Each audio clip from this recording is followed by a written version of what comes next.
यवतमाळ नांदेड या रेल्वे मार्गावरील वर्धा ते कळंब या रेल्वे गाडीचा शुभारंभ प्रधानमंत्री नरेंद्र मोदी यांच्या हस्ते झाला। यावेळी वर्धा ते कळंब दरम्यान धावणाऱ्या विशेष गाडीला प्रधानमंत्र्यांनी हिरवा झेंडा दाखवून उद्घाटन केलं।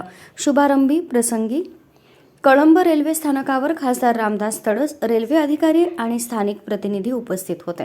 वर्धा यवतमाळ नांदेड असा नवीन रेल्वे मार्ग झाला असून आज दिनांक 28 फेब्रुवारी रोजी या मार्गावरील वर्धा ते कळंब या पहिल्या टप्प्याचे लोकार्पण प्रधानमंत्र्यांच्या हस्ते झालं। लोकार्पण प्रसंगीच वर्धा ते कळंब रेल्वे गाडी देखील सुरू करण्यात आली।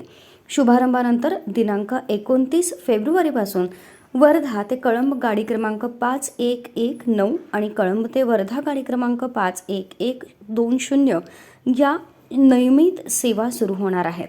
या गाड्या रविवार आणि बुधवार वगळता आठवड्यातून 5 दिवस चालतील। याशिवाय या गाड्यांना देवळी आणि भिडी स्थानकावर नियोजित थांबे असतील आणि मार्गावरील प्रवाशांच्या गरजा पूर्ण करतील। या रेल्वे सेवांचा परिचय प्रदेशातील पायाभूत सुविधांना चालना देण्यासाठी आणि आर्थिक विकासाला चालना देण्याच्या दिशेने एक महत्त्वपूर्ण पाऊल आहे। याचा लाभ प्रवासी, व्यवसाय आणि स्थानिक समुदायांना होईल। सुरळीत कनेक्टिव्हिटी सुलभ होईल आणि कळंब आणि वर्धा दरम्यान अखंड प्रवास शक्य होणार आहे।